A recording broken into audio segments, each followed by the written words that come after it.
guys, it's me.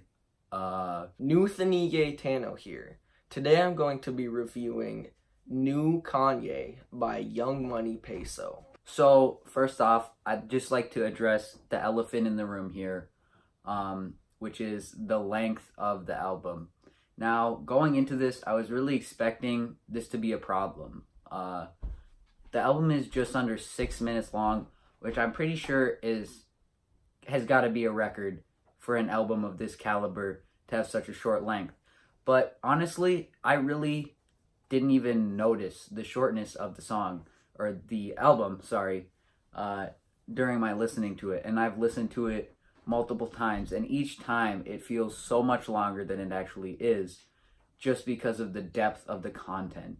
And each time you listen to it, you can get something new out of it. So it's like you're listening to an entirely different album each time.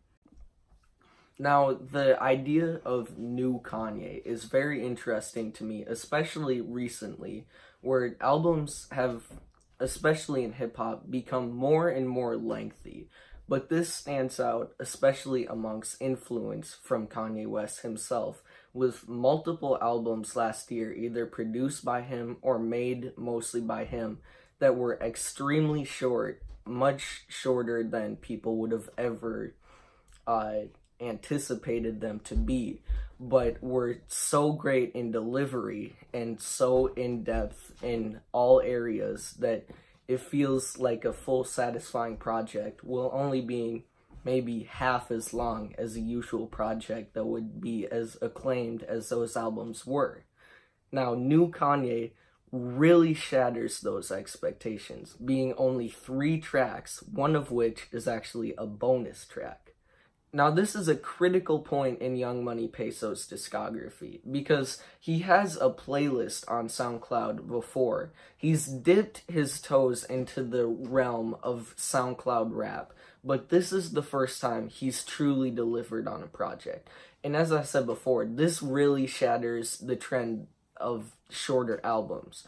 We have the most recent example being Denzel Curry's Zoo, which is only 30 minutes, which fits in close with the Kanye trend, the whole Wyoming idea of these albums all being under roughly 25 to 30 minutes, which is, especially for an artist like Kanye, really abnormal, because he's known for albums sometimes extending even over an hour. This whole idea of a short album is really something new, and it's taken so much farther by YUNGMNYP, because not only is there only 2 main tracks on the project, but he manages to get so much done. It's really a powerful moment, and this is an extremely significant intro for any artist, because not only does he come in completely fresh and new to the game and surprise everyone by taking a major part in this new trend, but he does it surprisingly well. I mean, this is just a demo idea. This is a starting tape, and not only does he deliver, but he comes in with all smoke. There's time for a whole diss track and so many different ideas and references to people that are really shady and low. This is not something you expect from somebody new, but this all comes in and fits so well in the 5-minute and 30-second project. Another big leap, or risk, I guess I could say, another controversial, experimental, new kind of genre transforming,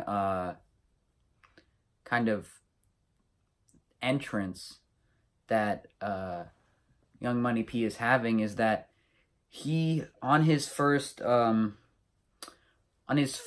tape, the production is just off the charts. Now, the whole album is produced by Henry Smith, a prominent producer and pretty famous artist. He's known for his kind of zany and quirky beats, but overall, he's also known for his really powerful skills when it comes to vocal distortion and creating a vocal effect that's really powerful and moving.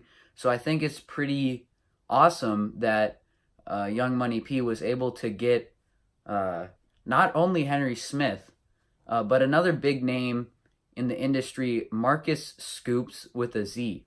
Marcus Scoops is a very, very controversial artist.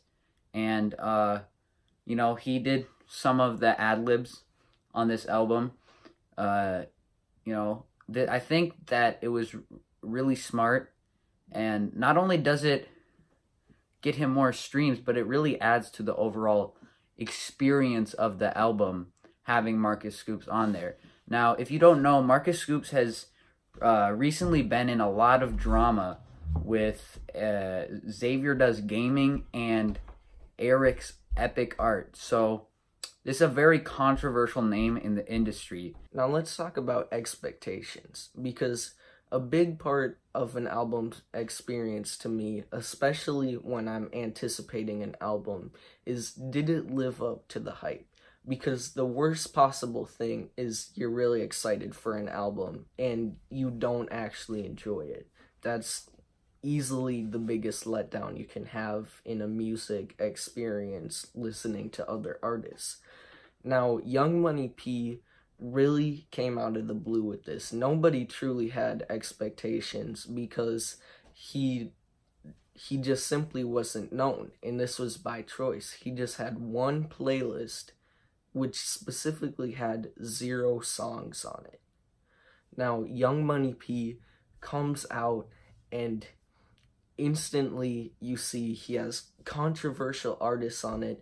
It comes and it grabs your attention.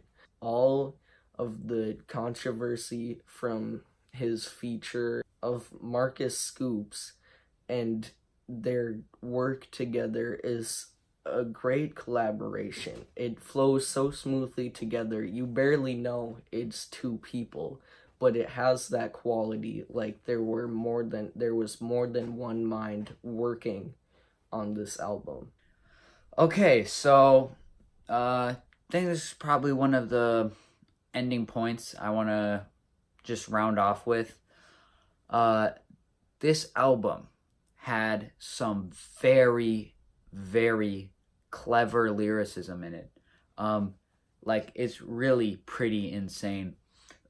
There's a lot of just, quick, feisty jabs at certain prominent members of the community that we all know and love, or just know. We don't love most of them, but that's kind of weird. They're mostly teachers. So, Miss Rathke doesn't have a dick. That's a lie. That's just one example of the many, many feisty bars. The song title, Cressley Wapman. The whole song is basically a diss on Wesley Chapman, or Wes. Your bitch a bitch, your grandpa a bitch. Just completely throwing shade at all of Wesley's family and circle. Again, just so much controversy. That's just gonna get this album on the top charts across the globe.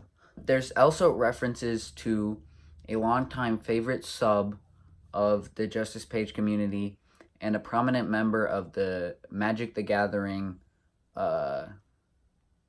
kind of, I guess, community. Not to overuse the word, but just the references in this, it's just the controversy, and then on top of the controversy, the backstory to it. It hits, and it really sticks with you. He really takes down some of these people that he's throwing shade at. It's just such a clever and tactical jab at them that they can't really do anything to rebuttal. Lastly, I want to talk about the final track, Name Drop. Now, I'll be honest. Coming into Name Drop, I was really excited. I was really hoping this would tie up the album perfectly.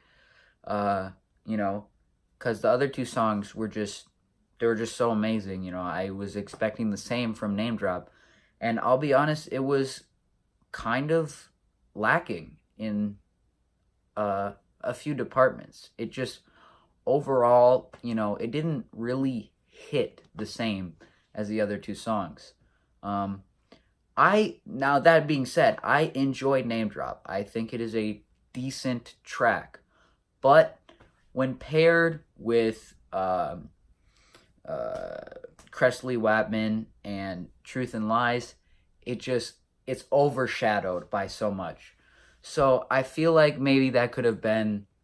I see why it was just the bonus track, but I feel like maybe that could have been a single. It would have performed better as a single rather than compared to these two Goliaths of songs. So, I think this was a really, really solid project. I actually thoroughly enjoyed every second of it. And first time through, I didn't even really notice Name Drop just because I was so engulfed in the energy of the album. So, I really would give this album a 10. I think Name Drop takes a little bit away from it. So I'm going to give that a light a light 9 for this one. I really think it's a successful project, and I'm excited to see what YUNGMNYP has for us in the future.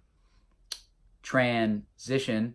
Have you given this album a listen? Did you love it? Did you hate it? What would you rate it? You're the best. You're the best. What should I review next? Leave a like if you liked. Please subscribe. Please don't cry. Hit the bell as well. New Kanye forever.